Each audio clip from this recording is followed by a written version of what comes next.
భారతీయ సనాతన ధర్మం శాశ్వతమైందని, అది భారతీయుల జీవితంలో భాగంగా కొనసాగుతుందని ప్రవచనకర్త సామవేద షణ్ముఖ శర్మ అన్నారు. కాకినాడ సినిమా రోడ్లో గల సూర్యకళ మందిరంలో సరస్వతి గాన సభ ఆధ్వర్యంలో 5 రోజుల పాటు నిర్వహించనున్న సనాతన ధర్మం శాశ్వత న్యాయం అంశంపై ప్రవచన కార్యక్రమం ఘనంగా ప్రారంభమైంది.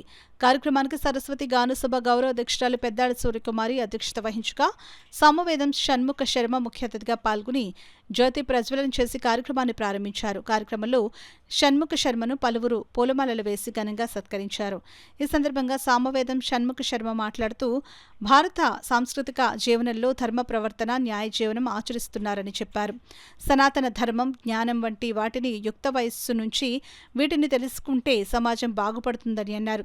ఈ కార్యక్రమంలో సరస్వతి గానసభ జీవితకాలపు అధ్యక్షుడు కొమ్మిరెడ్డి శ్రీరామ నరసింగరావు, ప్రధాన కార్యదర్శి పేపకాయల రామకృష్ణ, టిక్కు, చావల సూర్యకుమారి, పలువురు నగర ప్రముఖులు పాల్గొన్నారు.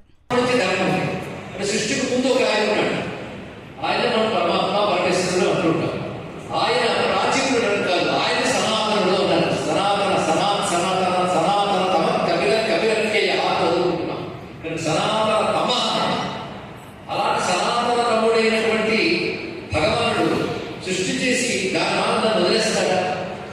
ఈ సృష్టి ఒక పద్ధతిగా నడపాలనుకుంటాడు, అనుకునే సృష్టి చేశాడు. ఆయన అది సృష్టి ఒక పద్ధతిగా నడపడానికి తన నుంచి ఒక జ్ఞానాన్ని, ఒక నియమాన్ని వ్యక్తపరిచాడు. కానీ ఆ జ్ఞానములకు నియమములకు పేరు వేదం. అదే పరమాత్మ సృష్టి నడవడానికి ఏర్పాటు చేసినటువంటి ఏ పద్ధతి ఉన్నదో, ఏ ప్రవర్తనావళి ఉన్నదో, నియమావళి ఉన్నదో దాని అంతరికి కలిపి పేరు వేదం. అది పరమాత్మ నుంచి వచ్చింది. అందుకే విశ్వసితం మీద ఆత్మపురుషులు కూడా పరమాత్మకు ఊపిరి వేదంలో ఉన్నారు. ఒక వ్యక్తికి ఊపిరి ఎలాంటిదో భగవంతుని వేదం అలాంటిది. ఊపిరి లేకుండా వ్యక్తి ఉండగలడా? వేదం లేకుండా పరమాత్మ ఉండగలడా? పైగా ఊపిరి ముందొచ్చిందో వ్యక్తి ముందు వచ్చాక మీరు చెప్పగలమా? వ్యక్తి ఉంటే ఊపిరి ఉంది, పరమాత్మ ఉంటే వేదం ఉంది. కానీ వేదము సాక్షాత్ పరమాత్మ స్వరూపం. అలాంటి వేదము మొదట అందుకున్నవాడు ఎవరో కూడా పురాణం చక్కగా వేదం చెప్పింది. మనకి మొట్టమొదటిగా వేదం ఇచ్చేది భగవాను అందుకున్నవాడు. భగవాను సృజింపబడిన సృష్టికర్త అయిన బ్రహ్మదేవుడు అనుకున్నాడు. ఆ బ్రహ్మదేవుడు వేదం ఇచ్చాడు. ఆ బ్రహ్మదేవుడు నుంచి అందుకున్న వారు తపస్సిద్ధులైన మహర్షులు.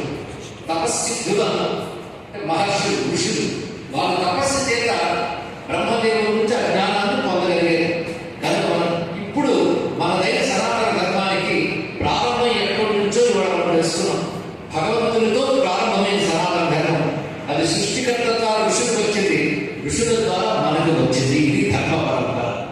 ఋషుల ద్వారా వచ్చిన